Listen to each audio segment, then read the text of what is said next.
Éric Revel, bonjour, on a besoin de votre avis. Laquelle des deux chansons vous inspire le plus? Bonjour Cécile, bonjour Patrick. En fait, ni l'une ni l'autre. Ah bon, d'accord. Bon, d'accord. C'est Je vous réglé. parlais de culture, donc sans doute que Bah, on est en plein la dedans. version de Youssoufa, c'est aussi de la culture, celle de Johnny aussi, mais bon, j'avoue que, bon, bof. Hein. Bon, d'accord, Ouais. ok, Comme c'est dit réglé. Patrick, Patrick, avec subtilité, il faut sans doute écouter toute la chanson. Voilà, c'est ça. Très mesuré, Patrick. Bon, comme d'habitude.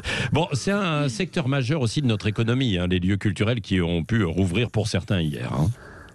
Oui, la culture pour l'économie française, c'est pas du cinéma, hein, passez-moi l'expression. Le secteur culturel qui comporte aussi le rap, hein, aussi les clips sportifs, économiquement parlant, c'est même un secteur essentiel, hein, on l'oublie. Alors, réouverture, vous l'avez dit, des théâtres, des musées, des cinémas depuis hier.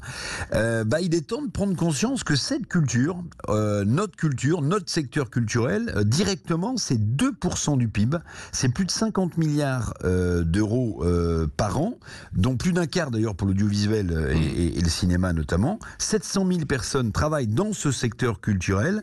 C'est davantage, Patrick, que l'industrie agroalimentaire française. Oui, bon, l'agroalimentaire et la culture, ce n'est quand même pas tout à fait le même type de nourriture, quoi. Hein. Non, La culture, c'est aussi, oui, c'est aussi tous les effets indirects pour l'hôtellerie, par exemple, mon cher. Oui.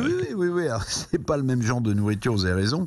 Mais la culture nourrit intellectuellement, on sait, mais alimente aussi, irrigue de nombreux secteurs. Et si vous voulez parler hôtellerie, je regardais, prenez par exemple cette image sur les 85 millions de touristes étrangers qui venaient chaque année avant la pandémie en France. Sur ces 85 millions, 10 millions venaient visiter le seul musée du Louvre à Paris, hein, le musée du Louvre qui est le plus fréquenté au monde. Donc vous imaginez 10 millions de touristes, le nombre de nuitées, d'hôtels, de repas en restaurant, sans parler des festivals partout en région qui vont réouvrir, l'espérons-le, des retombées aussi sur les achats de produits de luxe made in France par tous ces touristes étrangers. Au total, l'INSEE estime que le secteur culturel, directement ou indirectement, ce sont plus de 100 milliards d'euros par an, c'est-à-dire plus de 5% du PIB, la fameuse richesse annuelle française. Oui. C'est évidemment considérable. Bon, mais les milliards d'euros, attention, parce que quand on parle culture, on ne confond pas avec marchandisation aussi, Eric, non ? Oui.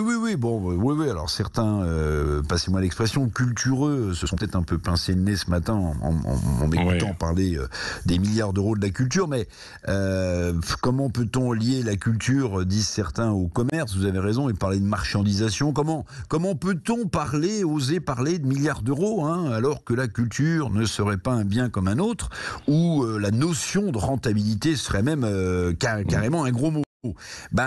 Quand on dit le mot culture en France, je le sais, on déchaîne souvent les passions, mais on peut se dire un truc ce matin, Patrick et Cécile, c'est que l'exception culturelle française, c'est quand même un mot valise dans lequel le tiroir caisse est bien présent, et pour que l'exception culturelle française fasse recette, il faut bien parler gros sous. Alors, on va au musée, on va au théâtre, on va au cinéma, bientôt dans les festivals, ça fait tourner l'économie française, qu'on se le dise. Merci Éric Revel, donc sur la culture, oui. Et tous ces milliards en même temps. Il n'y a pas que les tableaux, il n'y a pas que les toiles, et les toiles de cinéma, bien sûr. Il y a aussi tous ces milliards.